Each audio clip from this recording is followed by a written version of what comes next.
Donate card और project अर्थ के साथ जुड़कर कोविड से गुजरे हुए अनक्लेम्ड बॉडीज का डिग्निफाइड क्रिमेशन करने में मदद कीजिए। डिस्क्रिप्शन में दिए हुए लिंक पर जाकर डोनेट कार्ड पे अभी डोनेट करें।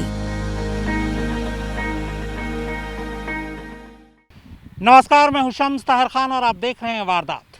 कोरोना भी क्या क्या रंग दिखा रहा है, नए नए वेरिएंट्स में सामने आ रहा है और शायद यही वजह है कि दुनिया का सबसे पुराना पेशा भी इससे अछूता नहीं रहा। गुंडागर्दी की पुरानी तरकीब अब पुरानी हो चुकी है। गुंडागर्दी अब नया और हाईटेक हो चुका है। सोशल मीडिया का इस्तेमाल उसे समझ में आने लगा है। अपनी कॉरपोरेट फिल्में बना रहा है ताकि लोगों को डरा सके, धमका सके, वसूली कर सके। और गुंडागर्दी के इसी नए वेरिएंट का शिकार हुआ ओलंपियन सुशील कुमार।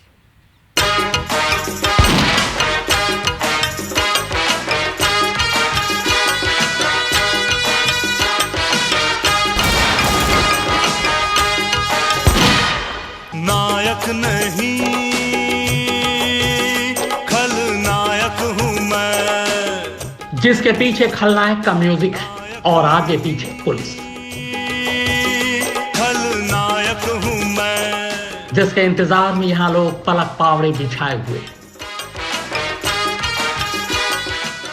जिसके दाखिल होते ही खुशी में गोलियां दागी जाने लगी, जिसके हाथों में हथकड़ी है और उसे धरे हुए दर्जनों पुलिस के जवान, जिसके सामने हथियारों की नुमाइश की जा रही है, खलनायक हूं मैं, जिसकी महफिल में पुलिस मेहमान बनकर कश लगा रही है।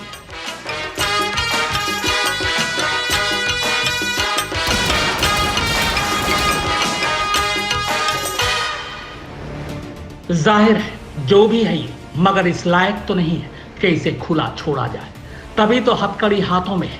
लेकिन सवाल ये कि आखिर हम इसे नेशनल टेलीविजन पर दिखा ही क्यों रहे, क्यों इसकी गुंडाई का प्रचार करें हम? तो इसकी वजह है ये।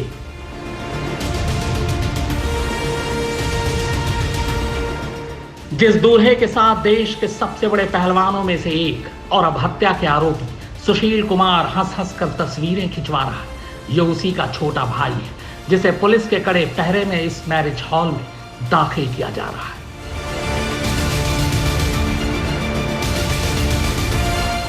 नाम है इसका संदीप उर्फ काला जठेड़ी। 5 राज्यों की पुलिस इसे तलाश रही है। लाखों रुपए का इनाम है इसके सर पर। दिल्ली पुलिस उस पर मकोका लगा चुकी है। पिछले करीब 1 दशक से भी ज्यादा वक्त से काला जठेड़ी हर रोज जुर्म की नई इबारत लिख रहा है। लेकिन यह नाम अचानक सुर्खियों में इसलिए है क्योंकि ओलंपियन और अब किलर रेसलर सुशील कुमार के साथ इसका रिश्ता है।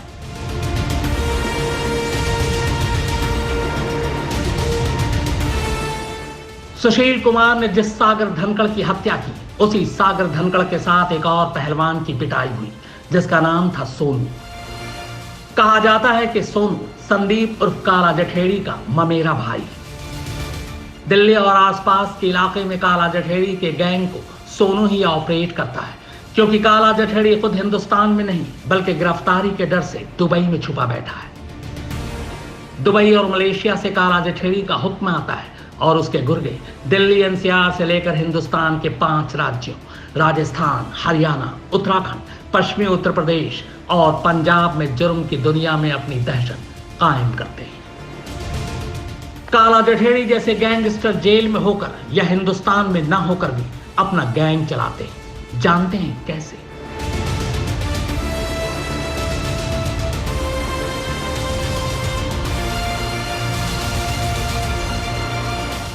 गोली, बम, बारूद की नुमाइश, महंगी महंगी गाड़ियों का काफिला और दुनिया पर रौब जमाने के अंदाज से ये जब चलते हैं तो इनके साथ गुंडों की फौज हवा में गोलियां चलाते चलती है। जहां रुकते हैं वहां एसयूवी गाड़ियों का जाम लग जाता है। बॉलीवुड के विलेन को ही अपना हीरो समझते हैं। उन्हीं की तरह उठते बैठते चलते हैं, रियल लाइफ में नहीं, रियल लाइफ में। ये रौला देखकर अच्छे अच्छे इनके प्रभाव में आ जाते हैं। बाकी रही सही कसर पूरा करता है सोशल मीडिया। सोशल मीडिया के किसी भी प्लेटफॉर्म पर काला जठेड़ी लिखिए, सैकड़ों पेज खुद ब खुद खुल जाएंगे।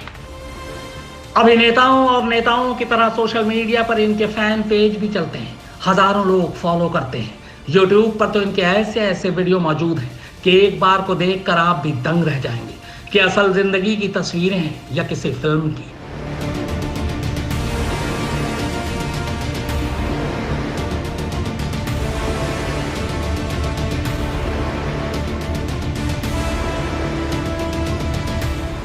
अब इस वीडियो को ही ले लीजिए, देखिए इसमें कैसे 5 राज्यों के कुख्यात गैंगस्टर को किसी हीरो की तरह पेश। यह हरियाणा के एक छटे हुए गुंडे का वीडियो है, मगर प्रेजेंटेशन ऐसी कि मालूम होता है कि बॉलीवुड का कोई हीरो एंट्री ले रहा हो। जाहिर है आम तो आम, खास लोग भी इसके झांसे में आ जाते हैं, अपनी जिंदगी तबाह कर लेते हैं। सब कुछ जानते हुए भी पुलिस प्रशासन और सरकार तब तक आंखें मूंदे बैठी रहती है जब तक ये लोग कोई कांड नहीं कर देते। क्या सोशल मीडिया पर मौजूद इन तस्वीरों और वीडियो को अपलोड करने वालों पर कार्रवाई नहीं होनी चाहिए? काला जठेड़ी जैसे गुंडों के ऐसे फैन पेज को चलने ही कैसे दिया जा रहा है जो बदमाशों का अड्डा है? पुलिस क्या कर रही है? पुलिस की तो खैर पूछिए ही मत, उनसे बड़ा धृतराष्ट्र तो शायद ही कोई हो। यकीन ना आए तो काला जठेड़ी के इस वीडियो को देखिए। यह वीडियो साल 2019 का है, जब काला जठेड़ी के छोटे भाई प्रदीप की शादी थी। भाई काला जठेड़ी के नाम से YouTube पर मौजूद इस वीडियो की शुरुआत घातक फिल्म के डायलॉग से होती है। इस वीडियो में पुलिस वाले काला जठेड़ी के साथ इस तरह चल रहे हैं जैसे वो कोई अपराधी नहीं बल्कि कोई वीवीआईपी हो। जाहिर है ऐसे पुलिस वालों की वजह से पुलिस की बदनामी होती है और बदमाशों के हौसले बुलंद होते हैं। सोनीपत में कंगारू गार्डन में आयोजित हुए इस शादी समारोह में शामिल होने के लिए काला जठेड़ी को जेल से पूरे सुरक्षा इंतजामों के तहत लाया गया था। अपराधियों को बिठाने वाली पुलिस वैन के साथ पुलिस की कई गाड़ियां भी, दर्जन भर से ज्यादा पुलिस वाले पुलिस वैन को मैरिज हॉल के अंदर ही घुसा दिया गया और फिर उसमें से मुस्कुराता हुआ उतरा काला जठेड़ी। जाहिर है ऐसे अपराधियों को कैद में होने के बावजूद लोगों से नजरें मिलाने में शर्म नहीं आती है। वीडियो में साफ दिख रहा है कि पुलिस काला जठेड़ी को पूरा मौका दे रही है लोगों पर अपना रौब जमाने का। वो सबका नेताओं और अभिनेताओं की तरह मुस्कुराकर अभिवादन कर रहा है, मगर पुलिस की बेशर्मी की कहानी उसके बाद शुरू होती है।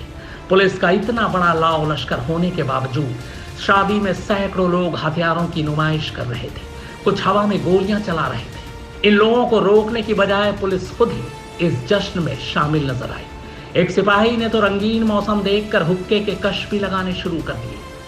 सच्चाई तो ये है कि ऐसे पुलिस वालों की सांठगांठ पर ही ऐसे लोग अपराध जगत में हैं, वरना पुलिस के लिए इन गुंडों को सुधारना बहुत जहमत का काम नहीं है। यह वीडियो काला जठेड़ी का महिमा मंडन करने और लोगों को डराने के इरादे से बनाया गया है, लेकिन इसमें जोड़ा गया फिल्मी डायलॉग तो उल्टा काला जठेड़ी को ही आईना दिखा रहा है, क्योंकि काला जठेड़ी तो खुद लोगों को डराकर पैसा वसूलता है। कहते हैं नकल के लिए भी अकल की जरूरत होती है। बम बारूद और बंदूक की भाषा बोलने वाले इन गुंडों को ये बात समझ आए भी तो कैसे। अब आते हैं उस तस्वीर पर जिसके लिए हम आपको ये तस्वीरें दिखा रहे हैं, और वो तस्वीर है ये लहराती बंदूकों और गुंडों के बीच ओलंपिक पदक विजेता सुशील कुमार की मौजूदगी हैरान करने वाली थी। यह वीडियो साबित करता है कि सुशील और बदमाशों की गहरी सांठगांठ थी। तस्वीर में सुशील कुमार काला जठेड़ी के भाई प्रदीप के साथ मौजूद है। इस वीडियो के अलावा एक पुरानी फोटो भी सामने आई है जिसमें सुशील पहलवान कुर्सी पर और काला जठेड़ी का भाई प्रदीप जमीन पर बैठा है। इससे पता चलता है कि सुशील और काला जठेड़ी में सालों से सिर्फ सांठगांठ ही नहीं बल्कि पारिवारिक रिश्ते भी थे। मगर बीती 4-5 मई की रात को सुशील ने काला जठेड़ी के मेरे भाई सोनू महाल को पीट कर इस दोस्ती को दुश्मनी में बदल दिया। हालांकि ऐसा कहा जा रहा है कि सुशील ने अनजाने में सोनू की पिटाई की और पता लगने के बाद सुशील ने कई बदमाशों की मदद से काला जठेड़ी से माफी मांगने की कोशिश भी की, लेकिन ऐसी खबर है कि काला जठेड़ी सुशील से बदला लेने पर अड़ा हुआ है। अब अंदेशा यह है कि जेल के अंदर या बाहर सुशील पहलवान और काला जठेड़ी के बीच गैंग वॉर हो सकती है, क्योंकि जेल में पहले से ही काला जठेड़ी गैंग के कई बदमाश मौजूद हैं। ऐसे में रेसलर सुशील कुमार को यह डर सता रहा है कि जेल में उस पर न सिर्फ हमला हो सकता है बल्कि पेशी पर आने जाने के दौरान भी उसकी जान को खतरा है। 4 मई की रात सुशील कुमार के साथ नीरज बवानिया गैंग के बदमाश भी वारदात में शामिल थे। ऐसे में काला जठेड़ी और सोनू अगर बदला नहीं लेंगे तो अपराध जगत में उनका दबदबा कम हो जाएगा। यानी सुशील कुमार के लिए आगे कुआं और पीछे खाई जैसे हालात हैं। सुशील कुमार ने अपने लिए हालात खुद ही पैदा किए हैं। उसका अच्छा खासा करियर था, पूरी दुनिया में नाम, देश और दुनिया के बड़े बड़े सम्मानों से नवाजा जा चुका था। पैसों की कमी नहीं थी, मगर जैसा कि ज्यादातर पहलवानों की कमजोरी होती है दबदबा बनाने की, वो सुशील कुमार की भी थी। पहलवानों और अपराधियों का गठजोड़ कोई नई बात नहीं। अपने करियर की ढलान पर बहुत से पहलवान या तो बाउंसर बन गए या फिर गैंगस्टर माफियाओं से जुड़ गए, लेकिन सुशील के मामले में हद यह है कि वो इतनी कामयाबी के बावजूद खुद को गैंग और गैंगस्टरों से अलग नहीं रख सका, और नतीजा सागर धनखड़ मर्डर केस के तौर पर सामने आया।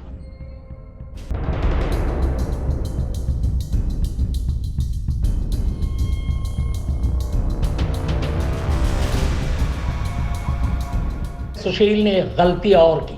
वो एक साथ दो नावों पर सवारी कर रहा था।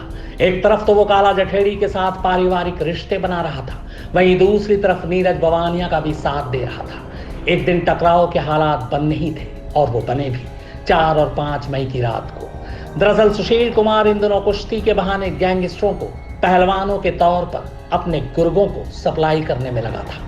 वो नीरज बवानिया और दूसरे गैंगस्टरों की मदद तो कर ही रहा था, इससे पहले गैंगस्टर काला की मदद उसने की थी। चाकू, छुरी, गोलीबारी, मारपीट, छीना झपटी, ये सब गुंडागर्दी के पुराने तरीके थे। अब नया तरीका है। पहले अखबारों में नाम छपता या टीवी पर चेहरा दिखता, तब पता चलता कि कौन सा गुंडा कितना बड़ा है। लेकिन अब गुंडों ने दूसरा रास्ता अपना लिया है। वो खुद सोशल मीडिया पर आ गए हैं, अपने पोस्ट डालते हैं, तस्वीरें डालते हैं, वीडियो डालते हैं और दुनिया को बताते हैं कि वो कितने खतरनाक हैं। लेकिन अफसोस की बात यह है कि पुलिस ये सब कुछ देखती है, लेकिन बस देखती ही है। काला जठेड़ी से नजदीकी के बाद ओलंपियन सुशील कुमार भी डिस्प्यूटेड प्रॉपर्टीज के मामलों में रुचि लेने लगा था, समझौते करवाने लगा। मॉडल टाउन में भी करीब 3 करोड़ रुपए का एक फ्लैट भी दोनों ने कुछ इसी तरह हासिल किया था, जिसमें इन दिनों काला के गुर्गे और सागर धनखड़ रह रहे थे। लेकिन अब काला इस फ्लैट को बेचकर रुपए बटोरना चाहता था, जबकि सुशील कुमार फ्लैट पर दोबारा कब्जा करना चाहता था, और यहीं से दोनों के बीच में अदावत की शुरुआत होती है।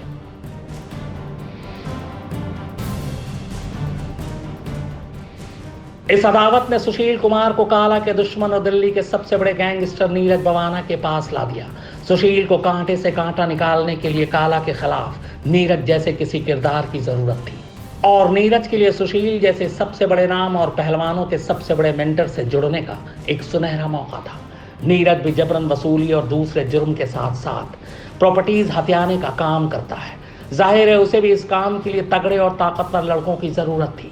उसकी ये जरूरत पूरी की सुशील कुमार ने, जो इन दिनों ऐसे ही गैंगस्टरों को पहलवानों की सप्लाई में लगा था। सुशील को गार्जियनशिप की कमी थी, और रोजमर्रा की जिंदगी में कोई गार्जियन उनके सिर पे नहीं था जो कि उनको ये पथ भ्रष्ट होने से रोक पाता, उनको संस्कार देता। ये सब इसके पीछे मैं सिर्फ संस्कारों की कमी मानता हूँ कि आखिर एक बार बताइए ना, एक आदमी जो 10-20-50 करोड़ का आदमी हो चुका है, अच्छा एक मिडिल क्लास को बिलोंग करने वाला आदमी, एक जो कि बहुत ही हम्बल बैकग्राउंड से आता है, उसको तो अब 150 करोड़ रुपए मिल गया, अब उसे क्या चाहिए जीवन में?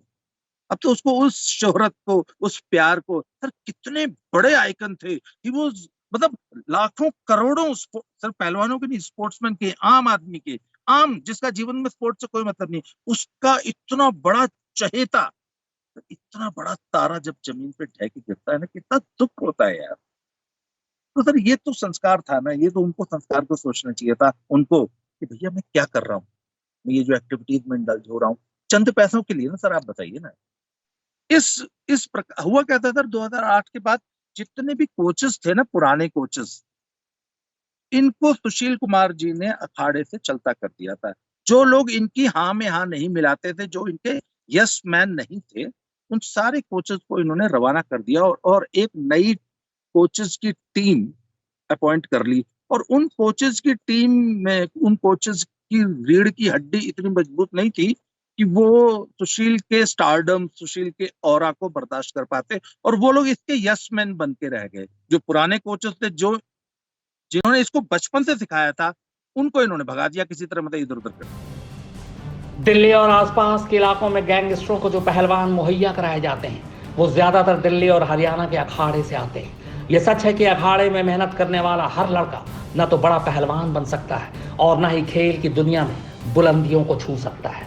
ऐसे में इनमें से बहुत से लड़के या तो बाउंसर बनकर किसी एजेंसी के साथ काम करने लगते हैं या फिर किसी गैंगस्टर के गुर्गे बनकर उन्हें प्रोटेक्ट करने लगते हैं और जुर्म की दुनिया में दाखिल हो जाते हैं।